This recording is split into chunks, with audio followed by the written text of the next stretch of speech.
할렐루야. 이 시간 함께 찬양하시면서 화요일 새벽 예배를 하나님 앞에 올려드리겠습니다. 찬송가 324장입니다. 찬송가 324장 1절 찬양하시겠습니다.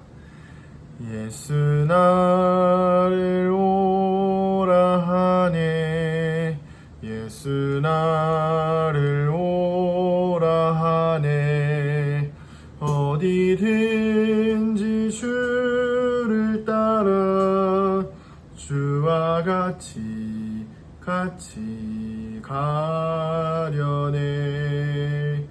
주의 인도하심 따라, 주의 인도하심 따라, 어디든지 주를 따라 주와 같이 가려네.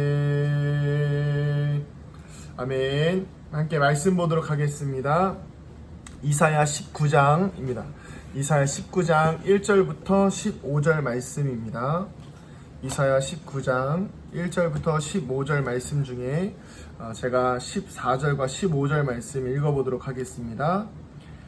여호와께서 그 가운데 어지러운 마음을 섞으셨으므로 그들이 애굽을 매사에 잘못 가게 함이 취한 자가 토하면서 비틀거림 같게 하였으니 애굽에서 머리나 꼬리며 종려나무 가지나 갈대가 아무 할 일이 없으리라. 아멘. 제 책상 앞에는 이런 문구가 써 있습니다. 목사가 세상을 좋아하는 순간 타락은 시작된다. 제 스스로에게 하나님의 종임을 잊지 않고 항상 긴장의 끈을 놓지 말자는 의미에서 목사 안수를 받으면서 써놓은 문구입니다.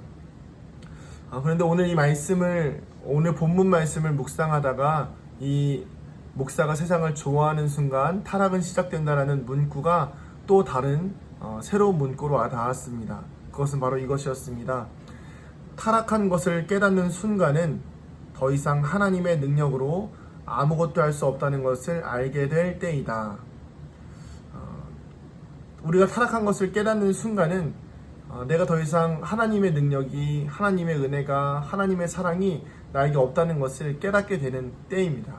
그때는 이미 늦었다는 것이죠. 우리는 하나님께서 주시는 생명으로 하루하루를 살아가는 인생입니다. 삶에 여러 가지 복잡한 일들이 얽혀 있다고 해도 결국에 본질적인 문제는 우리에게 생명을 허락하시는 하나님이 계시다는 것을 부인할 수가 없다는 것이죠. 그런 하나님의 뜻을 우리는 순종하는 것이 당연함에도 불구하고 생명보다 더 귀한 것처럼 때로는 그렇게 보이는 비본질적인 문제들에 쌓여서 오늘도 여전히 힘겹게 씨름을 하며 살아가고 있습니다.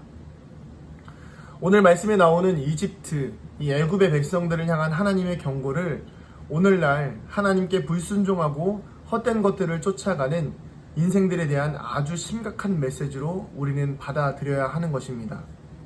왜냐하면 하나님을 떠난 백성, 하나님을 소홀히 하는 백성들은 그렇게 이미 타락한 백성들은 아무것도 할 수 없기 때문입니다. 오늘 말씀에 보면 심판에 대한 결과로 나오는 장면들이 있는데 그것은 바로 먼저 나일강이 마를 것이다 입니다. 두 번째는 지도자들마저 무능력하다.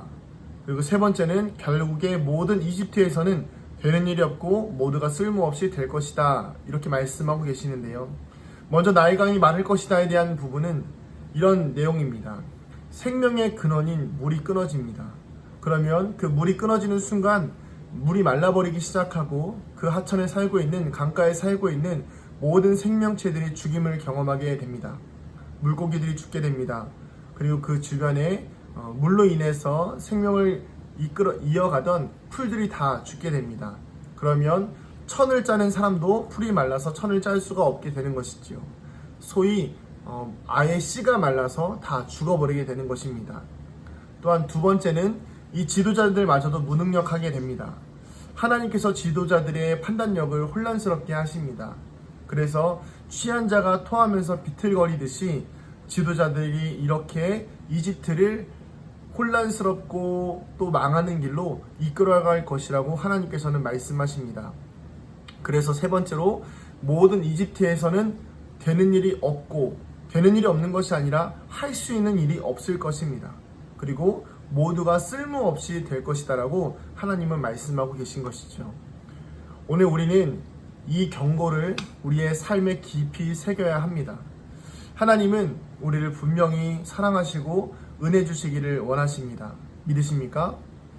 그러나 우리가 그 하나님을 향한 적대적인 마음과 하나님을 가볍게 여기는 마음으로 삶을 살아간다면 우리는, 그리고 이 나라는, 그리고 이 세계는 오늘 말씀에 나오는 이집트와 같이 아무것도 할 수 없는, 아무것도 할 수가 없게 되는 상황에 이르게 될 것입니다. 혹시 지금 나의 삶이 꽉 막힌 것처럼 아무것도 할 수 없는 상황에 놓여져 있습니까? 사방이 막힌 것 같습니까? 그렇다면 하나님 앞에 깊이 기도해 봐야 합니다. 내가 이 애굽 백성들처럼 하나님 앞에 혹여나 심판을 받고 있는 것은 아닌지 돌아보아야 합니다. 그리고 깨달아야 하는 것입니다. 하나님을 향한 심판과 또 하나님께서 우리에게 주시는 시험은 분명히 다릅니다. 애굽을 향한 하나님의 사인은 시험이 아닌 분명한 심판이었습니다. 오늘 이 말씀이 사실 무겁기는 합니다. 그렇지만 충분히 묵상하여서 나의 삶에 하나님의 말씀이 전혀 느껴지지 않는다고 한다면 우리는 타락한 백성임을 인정해야 합니다. 그리고 그 타락을 인정하고 하나님께로 돌아가야 하는 것이죠. 목사가 세상을 좋아하면 타락하는 것이라고 제가 말씀드렸지만 이것은 저뿐만이 아닌 모든 그리스도인들에게 해당되는 이야기입니다. 오늘 하나님의 말씀, 이 전해지는 말씀이 와닿지 않는다면 우리는 다시 한번 돌아봐야 하고, 오늘 이 하나님의 말씀이 우리의 심령에 꽂힌다면, 기도를 해도 아무 감각이 없다라고 하는 그 느낌이 있다면 하나님의 심판이 임하기 전에 회개하고 돌이키는 믿음의 성도님들 되시기를 소망합니다. 기도하겠습니다. 하나님, 아무것도 할 수 없을 때 하나님의 심판이 있다는 것을 깨닫게 하여 주시옵소서.